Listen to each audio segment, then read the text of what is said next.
I'm delighted to join you as we celebrate International Women's Day. As an office, as an institution, we have made remarkable strides in gender equality, and we must continue to empower each other. It must not be lost to us that out of the millions of women in Kenya, we have been given the privilege to serve our nation as public officers. We must do it well. We must honor our fellow women by executing our work with excellence. When we succeed, we create room for other women to grow. This year's theme, Accelerate Action, should inspire all of us. I would like to challenge all of us to make some key reflections that will help us move forward. Number one, vision. Do you have a clear vision as a woman, where you want to be, where you are, and where you are accelerating to? Does your vision require you to action? 2, action. Do you have you mapped the action you need to take to get there? Envisioning, dreaming is not enough. You must take action. 3, resources. Do you need money to accomplish your vision? Who is in your corner when you are down? Who do you exchange ideas with? Who is your mentor? Because a mentor is a resource. What is your support system? Who challenges you to do better than already you are?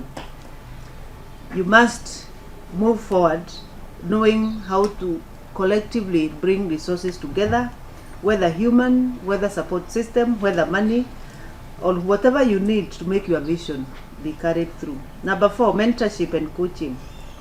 The value of mentorship in accelerating to action cannot be understated. These are people who shorten the learning curve for you, give you a sounding bound that you can leap into action from there. Meaning, a mentor will hold your hand and make you jump a few steps ahead. Number 5, mindset and self-sabotage. It is said men apply for roles even when they don't have all the qualifications.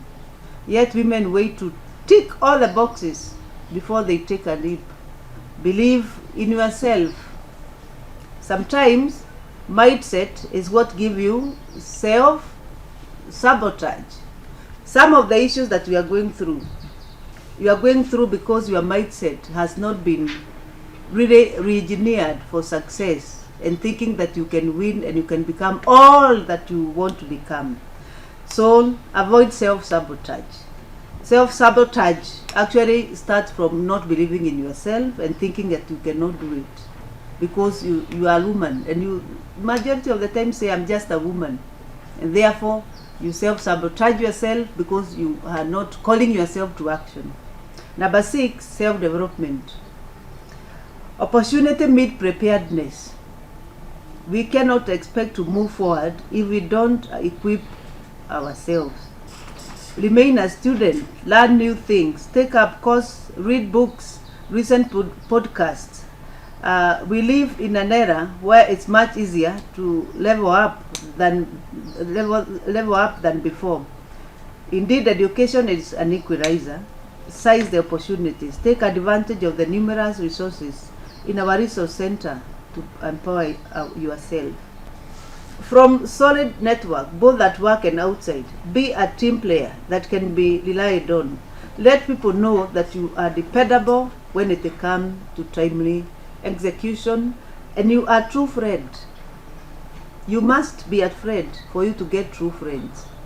Take a curated risk. Number 9, take a curated risk. Accelerating may mean you engage at high speed. Are you ready to get out of your comfort zone and take the risk out there?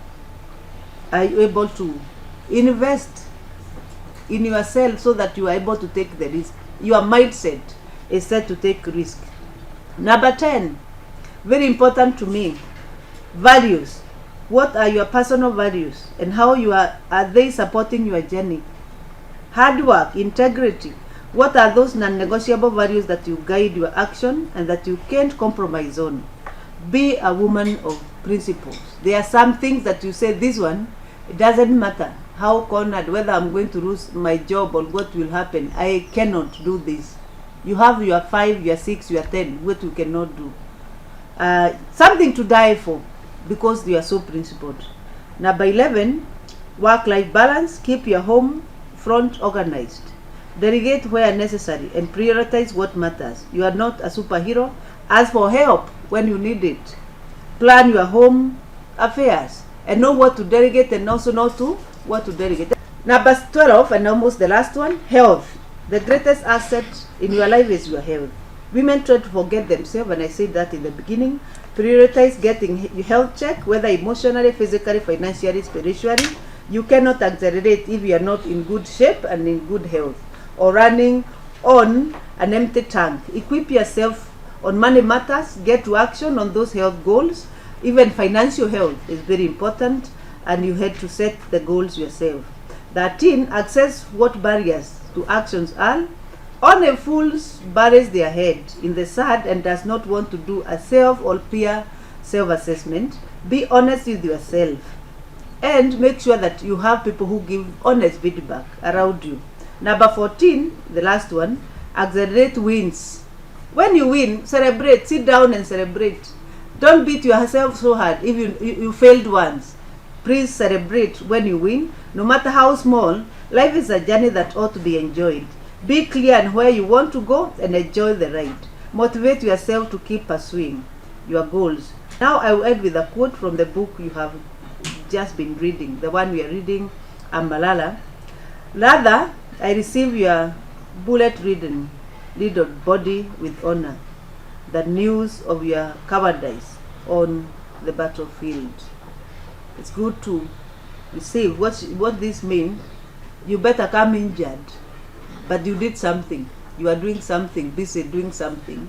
Rather than sit here and with the whole of you go through life feeling comfortable and you accomplish nothing. And when you pass, there's nothing we can remember. We try to scratch our head to say what you really did when you are living.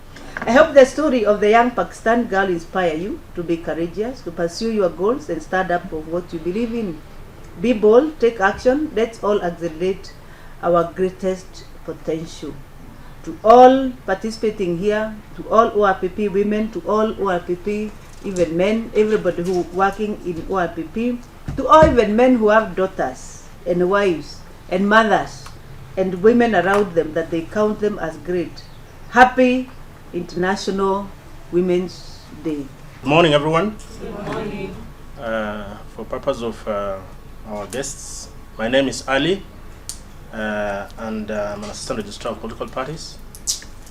And I want to say that I'm very happy to join you this morning to celebrate the International Women's Day 2025. And for me, I don't come here as a man only, but as a he for she advocate. And I'm committed to ensure that the discussion about gender equality is not just an aspiration, but it has to be a reality. To conclude, there is need to call for a call to action to deliberately support this very, very noble endeavor of gender equality, particularly support from men is paramount. It's going to be, it's not just a women affair, as I've said, and it is a rights affair, and therefore we get committed. And I want to talk on behalf of men that we appreciate, and we have to take leadership in terms of taking commitment for us to be able to realize gender equality in this country. For us, I Am Malala is an important book. It has a good message.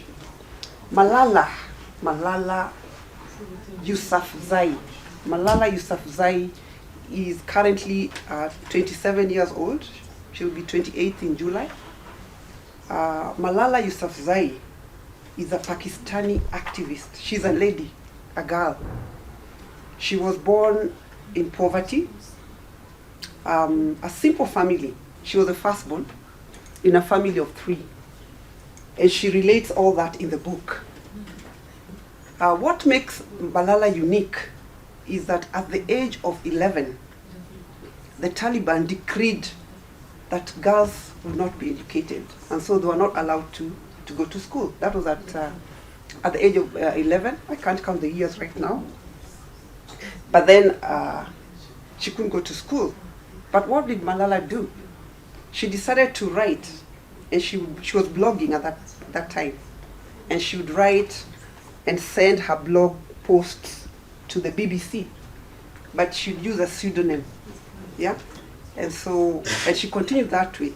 And even as she wrote the blogs or posts and sent them to BBC, she was also talking about education of girls, empowering, how it was important for girls to be educated, and children in general in Pakistani, or in Pakistan to be educated.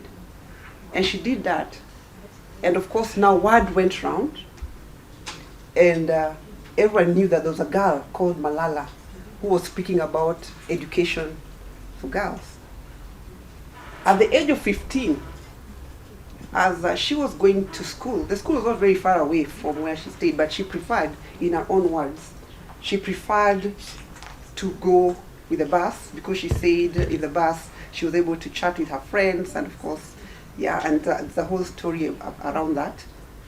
But now at the age of 15, the Taliban were extremist, and the word Taliban means student, because the people who started Taliban were actually students of Islam. I mean, they used to, you know, the way they go for madrasa and all that, yeah. So somehow they decided they were going to take action, and that's how the Taliban came into being. And so when she was 15 and they were in a bus, some men came into the bus, and one young man shot her, and she was shot on the face. Miraculously, she did not die. And at that point, because word had gone round, in fact, she had, I think internationally, people had started knowing about Malala. So she was quickly flown out of Pakistan to the UK, and they were able to, she was operated on, and she recovered. At the age of 16, at the age of 16, she was invited to the UN, and she gave a speech at the UN Council. It's a very nice speech. She actually got a laureate, a Nobel Peace, is it called Nobel Peace Prize, yeah? So she was the youngest, she's been the youngest laureate so far, because she got it at the age of 17. No one else has done that. My panelists, would you mind sharing what your first impression is of this story, of Malala's story? And I'm going to start maybe with this question. I'll just pose it, I'll call randomly here. Liz, what is your first impression of Malala's story? One is the importance of courage. Two is resilience. Mm-hmm. And three is determination. Despite all that she faced, she overcame all odds to champion her cause, which was championing for girl child, the education of girls in Pakistan. Despite the attempted assassination, which thankfully was not successful, she was able to bring her cause to the global stage, and ultimately even she was able to see and ensure that that the right to education for all girls at the global stage is recognized and appreciated. She has, through the book we see that she has set up the Malala Foundation that champions for the education of girls at the global stage. So I think, to me, her determination, her resilience, and her courage is what stood out for me. Lucy, I don't know what you've got to add to that. Okay, in terms of what stood out for me, as I was reading the book, apart from the courage, the resilience, I'm looking now back at where she got it from, and appreciate the support that she got from her family, especially her dad, and supporting her through her education despite the challenges of having girls being in seclusion. They would call it, I think, pada, something like that in the book. Girls being secluded, but her father pushed through to ensure that she got a good education and encouraged her. And we can see from the book that the father even takes her to speak at local press and give speeches, which is really empowering to see that that is the foundation that was laid to even build this confidence, courage, the resilience that she had. Winnie, what part of Malala's journey stood out to you the most? The fact that she was young. Most times, just like Lucy had said, the support that she had was really impressive, and it was a strong support system that a lot of people at that age are not given the chance to speak out for themselves. The fact that she was courageous, she was bold, and it didn't matter what the consequences would be. I think that's one of the things that stood out for me, besides what has been shared already. The medical team that saved Malala, her own stoicism and resilience, this is what you said, the support of her family, again, the dad, now, again in exile, this time in Birmingham, Malala's level-headed resolve to continue to champion education and children's rights. These are all powerful reminders of the best in human nature. Yeah? So all these are positive accolades, for Malala. Well, from her journey, you can see several issues coming out, and these are issues that we experience in our day-to-day lives. Humanitarian, especially more so humanitarian issues like the girl child education, peaceful coexistence. We can see the fightings and how it affected their lives. So what I can take home is the importance to be resilient and push through these challenges, no matter what. Yeah, and especially as women, we get to be like victims of most of these issues. We are affected more, I can say, compared to men if we look at our lives a lot. So resilience in all this, And you can imagine now in Pakistan, in that setup, how it was. Where everyone else is, there's a lot of cultural issues. You have to go by a straight line. Girls are not to be educated. And there you are talking, and she would talk, And the father was also threatened at some point. And so they were living, I don't know if they were living in fear, but, despite the fear, she pushed on, and she's still pushing on, right? So, resilience is a key word that's coming out for us. The girl child education is a fundamental right. So to us, even as we work, even as we are in our spaces, we should always advocate for what is right and let nothing bar you from what you believe is right. That's what stood out for me from her. All right. Yes. Yeah. With all this inspiration, Wakesho, what is stopping us women from making a change? If someone as young, right now she's 27, she used to speak out at that age, and she continues to speak out.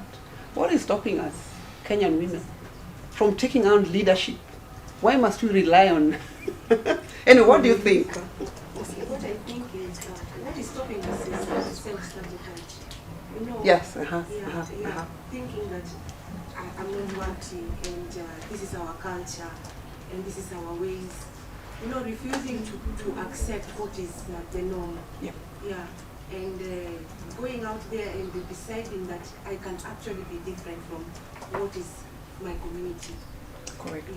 I think it's an inspiration to us to actually rally behind our own fellow women and support them in the various spaces that we are in. If, for instance, person A wants to vie for presidential seat, why not would it be bad if I support that woman?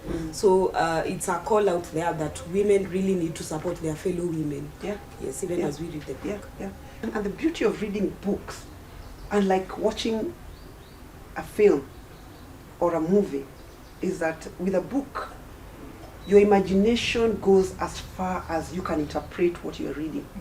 It can take you anywhere, you know. So the way you picture that Swat Valley might not be the way she pictures it, but it allows you to go to anywhere you want to go in your brain. But with the movie, you're stuck with what the director or the film.